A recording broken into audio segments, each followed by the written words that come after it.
Hello, how are you today? Today we are doing Module 7 from Fundamental of Caregiving, 3rd edition. Lesson 1. Before we go, Lesson 1, please read the key terms that are listed here. They are very important. Supporting mobility. Mobility is an essential part of a person's independence. Many factors can contribute to limited mobility, including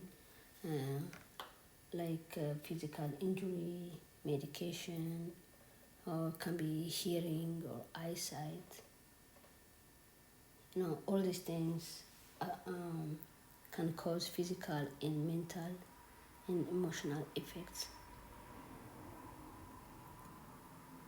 When someone has a physical, mental, and emotional effect that can have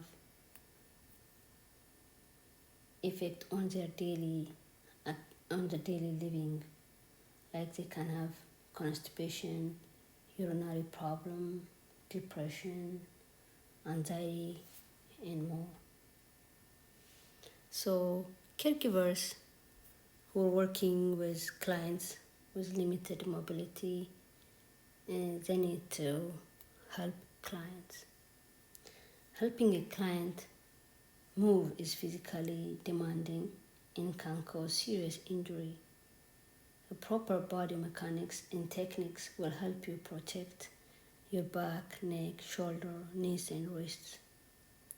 So before helping a client move, make sure you can perform the move safely and without strain or injury. Plan to use any assistive device that are available. If possible, get another person to help when necessary.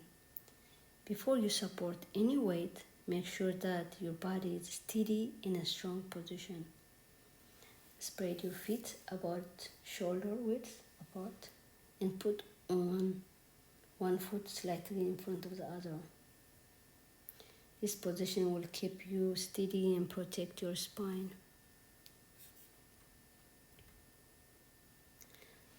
So we always need to prevent our back from injury. So we do this by, bending the waist or twisting your body while supporting weight. It's very dangerous and can cause back or spinal injury. So whenever you try to pick an object or you help a client carry, you have to hold the weight as close to your body and keep your back, feet, and trunk aligned and do not twist at the waist. This is very important. You need to use your legs. The muscles on your legs and buttocks are stronger than the muscles on your lower back. Bending at the waist and lifting with your back can cause fatigue and injury. So you need to avoid lifting.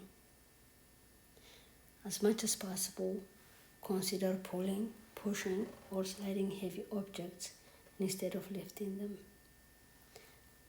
Caregivers are at high risk for back and shoulder injuries. So as any skill that you do, transferring a client, helping a client to transfer, there are skills. You need to have skills. The first thing is you have to make sure clients are comfortable, and you need to keep their dignity, privacy. You need to listen and speak clearly and respectfully and explain what you're doing and things like that. And you have to use any assistive device correctly and safely. Be aware of any and address any safety concerns related to the task. There is a skill here in your book, assisting a client to walk. You can assist a client to walk with or without a gait belt. It's on your book on page 421, and I will show it to a separate YouTube about it. But generally there are tips how to help client to walk. You need to communicate and look around the area that you are in. Is the person ready? Is the person dressed? Do they have their eyeglasses? Do they have their hearing aids? What kind of level of assistance they need? And check the path before starting to walk. And make sure it's clear and free of clutter. And all the time, whenever you help a person to transfer, keep the client's body straight, just like yours. If a client has a weak leg, you always need to help the client by pressing your knee against the client.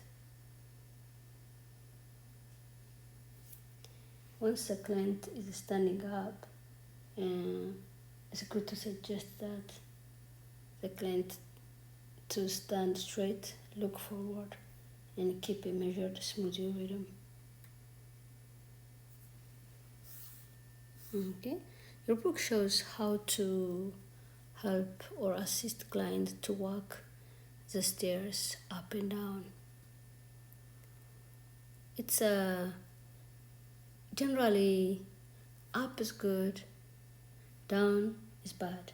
So when you go up, you have to use your good leg first. Down is bad. Your bad knee, your bad leg goes first when you go down. So remember those two. They help you to remember which leg goes first.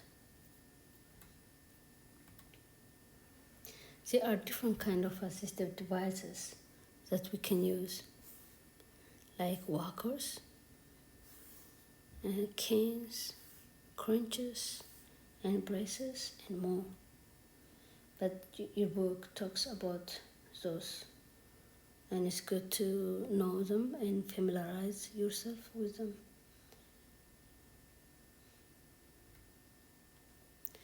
And there's another skill here, transferring a client from a bed to a chair or a wheelchair. The skill is found on page 421 on your book, and I will have a different video about it.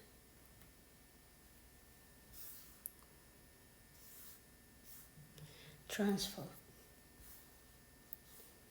Transfer is changing a client position or moving them from one surface to another. Transfer are very personal. A client knows what works and doesn't work, and will have a definite opinion about how they wish to transfer. In order to prevent injury to the client as well as to yourself, it's important to follow best practices with every transfer.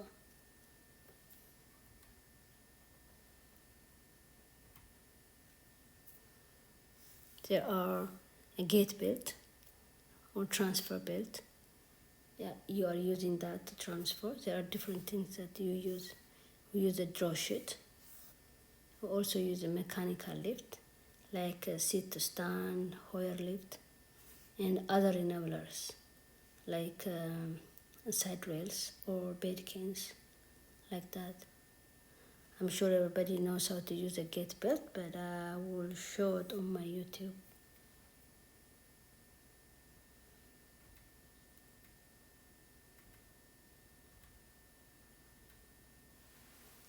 On page 153, your books showing about how to transfer a client from your car and to your car. It's good to know it. It's not hard, but yeah, you can read it. And the next lesson is lesson 2. Talks about falls and prevention. There are some key terms that are listed in here again. Falls are major health problems for older adults. Experiencing a fall can have serious negative effects on client health and quality of life. Home care aids can help minimize the risk of falls by removing fall hazards and encouraging clients to make healthy and safety choices. Home care aides must know how to respond to fall and understand the policies in the care setting. Fall must be well documented and reported to help prevent future falls. Okay, what are the causes of fall? Falls can happen because of environmental or health-related causes. Environmental causes are like low or poor lighting, furniture, pets, or uneven floors. Health-related causes like infection, vision, hearing, medication, and diseases that in risk for fall are like stroke, delirium, depression, Parkinson's. So, what are the consequences of fall? The first one is injury. Of course, people get injured when they fall. More than 95% of hip fractures are caused by fall, or other injuries often include fractures to the wrist, shoulder, or spine. Falls can also cause internal bleeding and traumatic brain injury, and also cause the consequence of fall is fear and loss. Many clients fear falling, especially if they have fallen before, or they lose confidence in their ability to move around safely. This fear can limit their daily activities and can limit their socialization. They can be depressed, and it can lead to loss of mobility. How do we decrease fall? How do we decrease the fall risk? There are many things you can do to reduce the risk of falling for a client. One is footwear, shoes. All clients should have sturdy walking shoes that support their feet and ankles. What to do if you see a client falling? What do we do about it? First, try to support the client head and gradually ease the client onto the floor. Then keep your back straight, position your feet for a wide base of support. And flex at the knees and hips as you lower the client to the floor. If you are behind the client, gently let them slide down your body. Do not try to lift or catch a client who is falling. Lower them as slowly as you can and try to get them to land in a way to minimize injury. What to do if a client has fallen on the floor? This client is already fallen on the floor. What do we do? Usually follow your agency policy, but immediately you have to ask immediately what happened, how you feel, and if the client says I'm not hurt or they're comfortable and they just get up. Sometimes the clients get up but they're not okay. They're just ashamed they fall. So it's good to observe the client closely, and if you see something that injured the client, you have to call 911 and stay with the client until the EMT arrived and document, of course. What to do after a fall?